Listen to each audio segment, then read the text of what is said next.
Assalamualaikum warahmatullahi wabarakatuh. Perkenalkan, nama saya Aulia Aziza Rauf dari kelas B2 Farmasi, NIM F2018010056.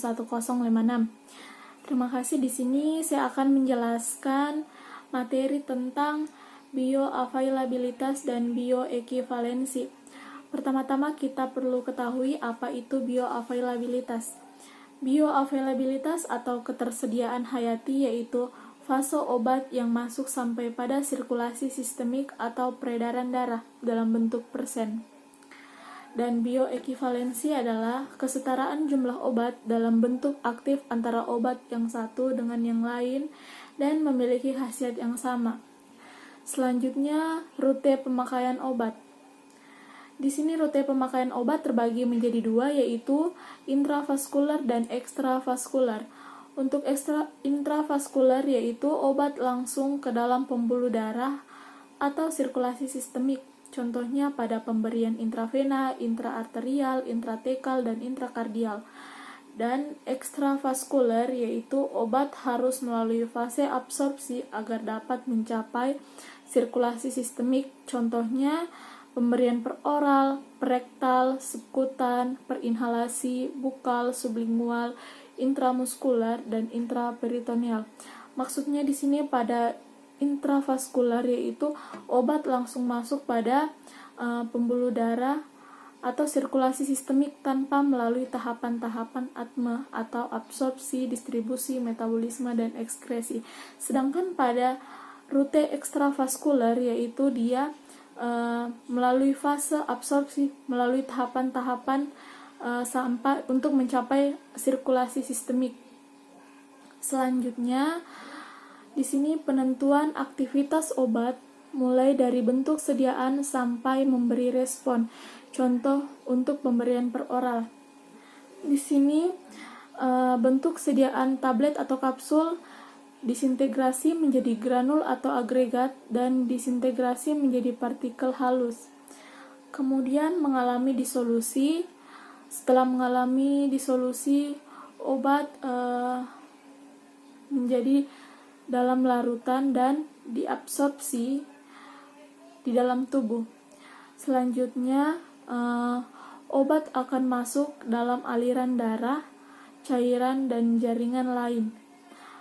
Tahap ini dinamakan tahapan biofarmasetika. Selanjutnya,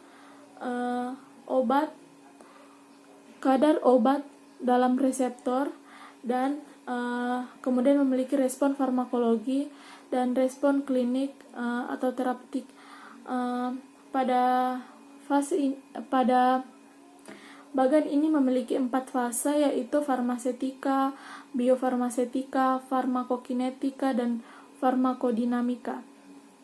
Selanjutnya di sini saya akan menjelaskan plasma concentration time profile atau profil konsentrasi waktu plasma. Di sini dapat kita lihat kurva konsentrasi AUC atau area under curve, yang dimana AUC itu adalah area fraksi obat yang berhasil diabsorpsi. Dapat kita lihat pada kurva. Sedangkan Cmax yaitu pengamatan konsentrasi maksimum dari obat dari tingkat penyerapan dan bioavailabilitas obat itu. Selanjutnya Tmax yaitu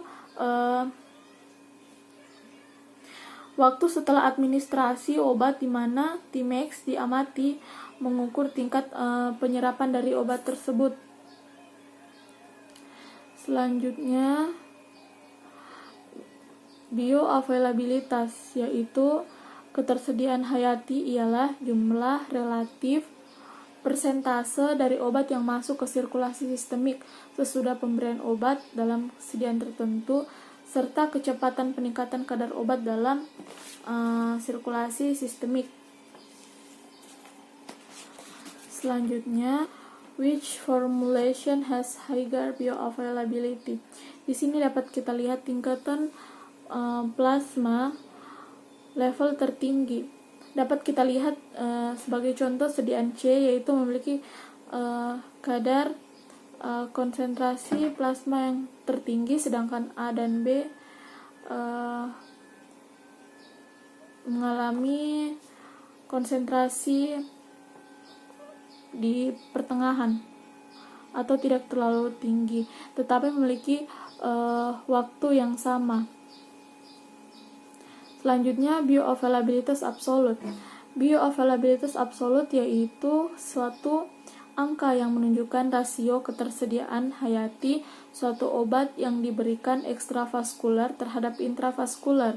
Dapat diukur dengan membandingkan AUC atau area under curve produk yang bersangkutan setelah pemberian oral dan intravena. Selanjutnya, absolute bioavailability.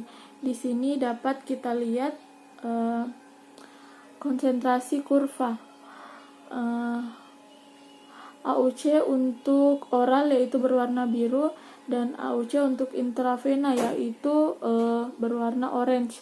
Di sini dapat kita lihat AUC oral dia memiliki konsentrasi plasma yang tidak terlalu tinggi, sedangkan pada AUC intravena mengalami konsentrasi plasma tertinggi, yaitu maksudnya di sini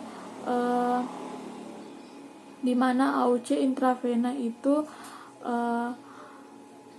bioavailabilitas dapat mencapai 100% masuk pada sirkulasi sistemik, sedangkan oral tidak mencapai 100%. Selanjutnya, relative bioavailability. Relative bioavailability menjelaskan tentang bioavailabilitas dalam relatif adalah ketersediaan sistemik antara produk A dan produk B. Selanjutnya, untuk kurva relatif bioavailability concentration, di sini dapat kita lihat untuk kurva konsentrasi yang oral pada sediaan A dan oral pada sediaan B. Di sini memiliki waktu yang sama. Langsung pada bioavailabilitas relatif. Bioavailabilitas relatif adalah suatu ukuran yang menunjukkan perbandingan kecepatan dan derajat suatu sediaan obat mencapai sirkulasi sistemik terhadap sediaan lain yang digunakan sebagai pembanding. Selanjutnya, bioekivalensi. Bioekivalensi atau studi bioekivalensi dilakukan karena banyak produk obat yang dianggap ekivalen farmasetik tidak memberi efek terapeutik yang sebanding pada penderita. Selanjutnya, pharmaceutical equivalent atau ekivalen pharmaceutical. Di sini ada possible difference. Yang pertama, drug particle size atau ukuran partikel. Yang kedua, excipient atau zat tambahan. Yang ketiga, manufacturing atau pembuatan. Yang keempat, ada equipment, proses, peralatan, dan proses. Yang terakhir ada siklus pembuatan. Di sini dapat kita lihat hal di atas tersebut dapat mempengaruhi kinerja produk secara in vivo dalam tubuh yang menyebabkan bioekivalensi itu sendiri. Selanjutnya, bioekivalensi. Dua sediaan dikatakan bioekivalen apabila nilai parameter farmakokinetik yang dibandingkan tidak menunjukkan perbedaan yang bermakna secara statistik, terutama Cmax, Tmax, dan AUC atau area under curve, ataupun kalau ada perbedaan tersebut tidak lebih dari 20%. Selanjutnya, contoh uji bioekivalensi yaitu obat ujinya generik atau non-generik, generik dan non-generik. Di sini dapat kita lihat memakai obat furosemid generik dan non-generik. Selanjutnya, contoh uji bioekivalensi. Dari data uji bioekivalensi di atas dapat disimpulkan sebagai berikut. Nilai ketiga parameter ketersediaan hayati menunjukkan pembanding cenderung memberikan derajat ketersediaan hayati yang sedikit lebih baik. Ini dapat dilihat dari Cmax dan AUC yang sedikit lebih tinggi, tetapi nilai ini tidak mencapai kebermaknaan statistik atau digunakan uji T pasangan P lebih dari 0,05. Selanjutnya, contoh uji bioekivalensi. Lanjutan, dari segi kecepatan atau rate, generik nampaknya lebih sedikit lebih baik, ditunjukkan dengan nilai Tmax yang lebih singkat, tetapi perbedaan ini pun juga tidak bermakna secara statistik. Selanjutnya, kecepatan eliminasi kedua sediaan didapatkan sama. Waktu paruh eliminasi adalah 1,8 kurang lebih 0,2 jam dan 1,9 kurang lebih 0,3 jam. Untuk generik dan non-generik, ini dapat kita lihat contoh uji bioekivalensi dari profil kadar furosemid kedua sediaan menunjukkan kurva yang identik. Dapat kita lihat pada kadar plasma untuk yang non-generik yaitu lebih tinggi, sedangkan yang untuk furosemid generik dia itu level plasma di bawah dari non-generik, tetapi memiliki waktu yang sama. Mungkin itu saja yang bisa saya sampaikan. Lebih dan kurangnya mohon dimaafkan. Wabillahi taufiq wal hidayah. Wassalamualaikum warahmatullahi wabarakatuh.